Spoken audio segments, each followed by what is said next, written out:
Well,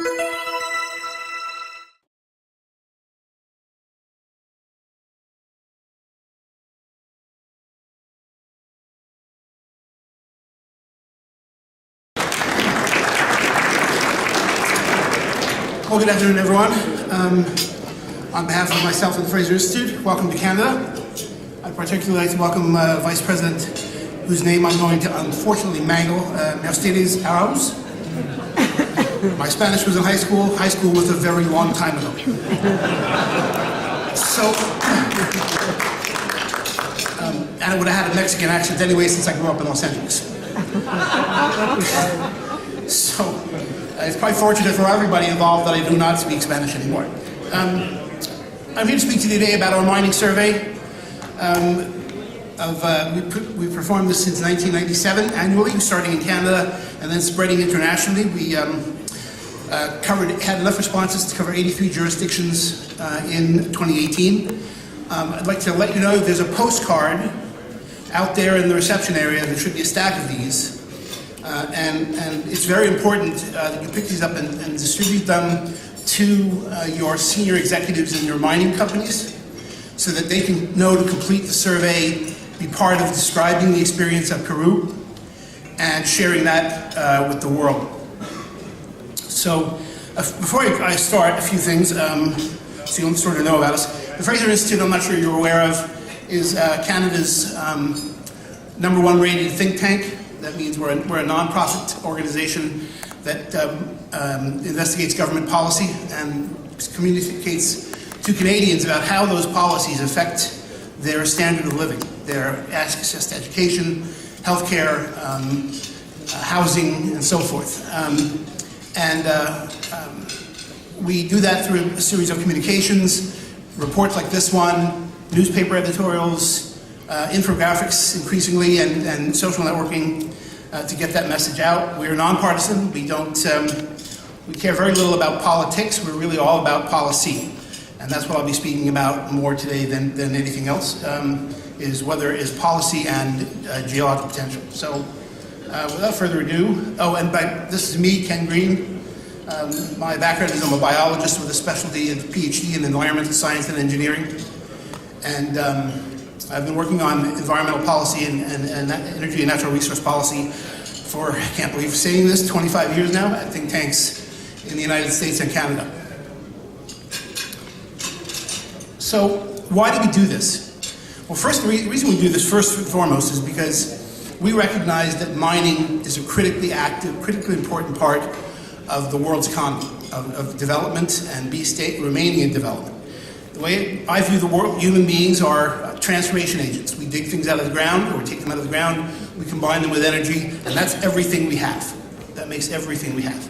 And so it's very, very important that governments get the policies around mining correct so that they don't unduly inhibit this engine of the global economy, world economy. So our purpose here is to create a report card that governments can use to improve their mining-related public policy so that they can attract more investment income in their mining sector and better their economic productivity and employment. As I said, we began in North America in 1987. The slide's actually incorrect. We have 83 jurisdictions this year. So we circulated the response to 2,600 individuals between August 21st and November 9th. We got enough responses out of the 291 responses to do 83 jurisdictions. We had 91 previously, 104 before that. There is some turmoil going on in the commodities market. There's a lot of turnover, and a lot of companies are merging and moving, and so it waxes and wanes based on sort of what's going on in the economy. So who responds to our survey? As you can see, about 50% or more are exploration companies. Another roughly 20% are producing companies with more than $50 million in capital. About another 15% are consulting companies, and there are other consultants as well, to about 8%, I think. Sorry, this is a bit small, but again, who responds? Company president and vice president is well over, is about 60% of the respondents, followed by managers, senior managers, and a little splash of consultant thrown in for color. So what do we ask about? We asked 15 survey questions about a range of policy areas, asking whether that would attract you to a jurisdiction to invest or would it deter you. So some of these things include, does this have a laser pointer on it? No. Okay. So some of these areas would include things like political stability, as the Vice President was talking about. It would include a welcoming taxation regime. It would include high confidence in government executing on its permitting process and keeping that streamlined and the cost of permitting and exploration permitting low. There's a lack of uncertainty about native land claims, perhaps, and also areas that may be designated wilderness areas or parkland. All of these questions can attract or deter investment. Generally speaking, in highly developed countries, you'll see the most concern expressed about regulation. In quite undeveloped countries, there will be a much greater emphasis placed on the current stability of the currency, stability of the government, stability of the safety of the mining operations, and so forth. So we do actually, we create two indices and then combine them for a third. The first one we do is we ask the mining company executives to assume their policies are based on world best practices. That is, not a race to the bottom to contaminate the environment or anything else, but the best practices for protecting the environment and people and allowing the resources to be developed. So highly competitive taxation, no political risk or uncertainty, and a very stable mining regime, all of which the Vice President pointed out has helped Peru move up in the rankings over the years. You'll be congratulated on that. It's always nice to have a friendly audience because when the country goes up, they love us. When they go down, not so much. One always hates the conversations about, why did we drop 25 points last year? Well, I don't know, Minister. Perhaps it's because you clawed back 15 of your mining contracts out of 16. So, on the mineral potential, you can see Peru is right about 10th on this chart, which means you have a very high mineral potential. You're up around 80%. 100 is best, but very competitive in the top 20 in the world. That's a very good place to be. You can always move up, but this, of course, is your mineral potential. So unless you launch a brand new, very large geomapping initiative or in some way create a much more advanced geologic database, this will probably be the reflection of the miners until such things happen, because that's one of the key things that drives you to the top on this list, is if you have a really good geologic database.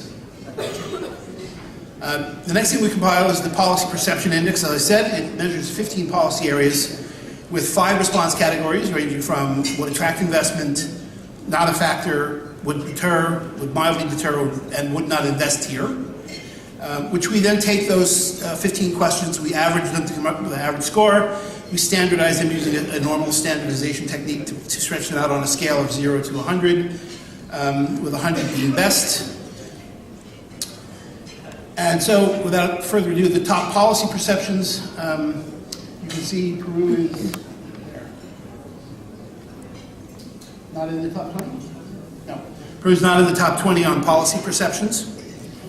But I can't say exactly, I have to look at it so let you know exactly where you are. As I said, 83 jurisdictions times 15 questions means Ken can't memorize all the answers to all the questions. So then what we do is we take these two scores and we ask the mining community again, we ask them this every year since we started, what weight do you place on when you're making an investment or considering an investment in a mining jurisdiction? And they told us from the beginning that they believe it's 60% geology and 40% good public policy. And that has not varied since the 22 years of the survey by more than 1 or 2/10 of a percentage point. And so it's highly stable as a number, and we have every reason to believe it's an accurate reflection of how miners make their decisions. So the top 20 for investment attractiveness, you can see Peru is down there toward about 10th from the bottom. But again, you're in the top 20 out of 83, which is nothing to sneeze at.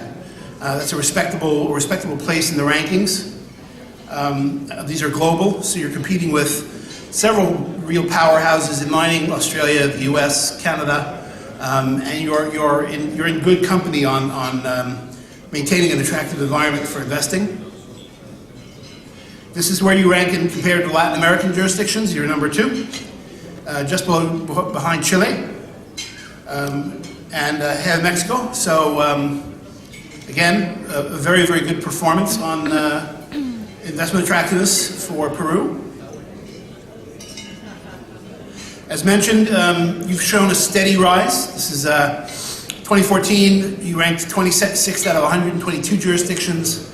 2015, you ranked 36 out of 109. By 2016, you moved back to 28, and then up to 19, and now up to 14 out of 83 jurisdictions. So that's a real measurable improvement. It's something to be proud of, because these are your peers, and this is where people are looking to invest money, and you want to be in that top 20. The great thing about being in the top 20, I should say, is that once you get there, most countries can't stay there, because they know what they need to do. And so I would encourage you to maintain the kind of practices you're maintaining with stability, currency stability, debt, deficit, all those economic frameworks, all those things, to keep yourself in the top 20. The things deterring investment in Peru, the uncertainty about existing regulations deters about 9% of our respondents to some degree. Uncertainty about environmental regulations deters a few more at 12. Concerns about overlap or regulation of duplication would deter about 14%. The legal system deters about 17%. I can't say why. The tax regime only deters about 10%. Uncertainty about native land claims is a strong deterrent at 24% of people saying they're deterred from investing for that reason.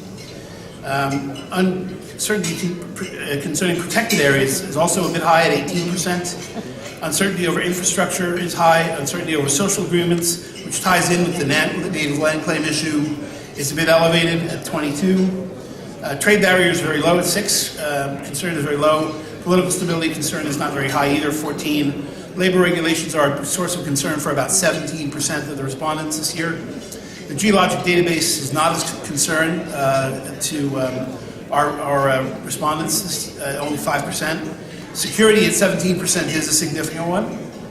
Labor availability and pure mineral potential are all not a concern. So what I was saying before is we're trying to make a scorecard for government, right? So this gives you a roadmap as to where you can improve your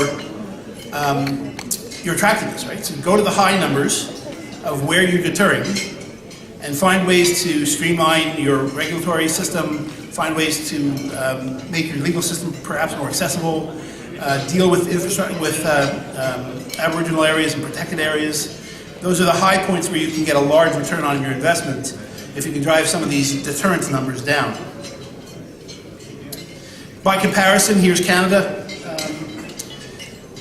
Investment attractiveness, you can see it's a very, very strong country for mining investments. Saskatchewan is our number 1 ranking jurisdiction, followed by Quebec, Yukon, and then Northwest Territory.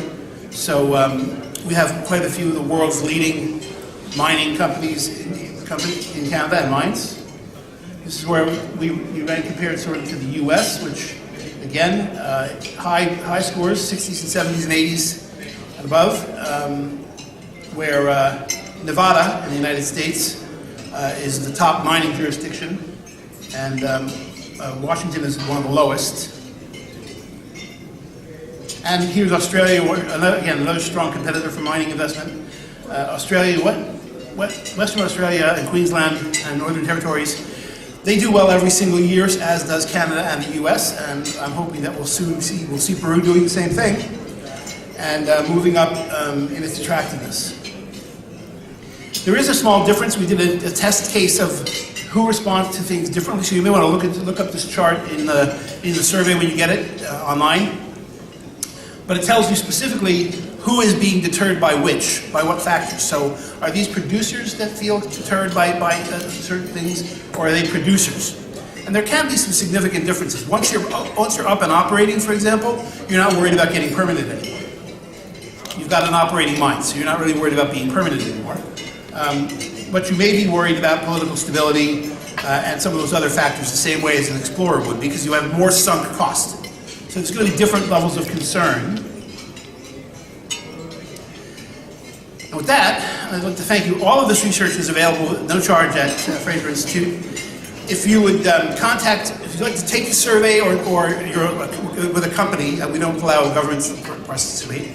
But if you are or know someone who's a senior executive in mining companies who'd like to take the survey, please have them contact Ashley Stedman at FraserInstitute.org with their position, their name and their position and their email address, so that we can add them to our automated distribution list and get them to respond to the survey. The more respondents we have, the more accurate representations we get of countries. So we really would like your help on that. And now, it's time for questions. Thank you.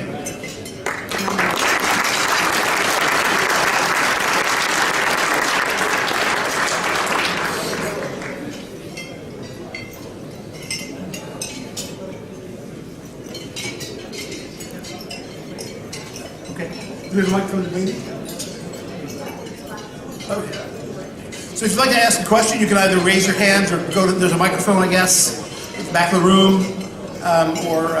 Or just stand up and shout. I don't mind. I get shouted at a lot.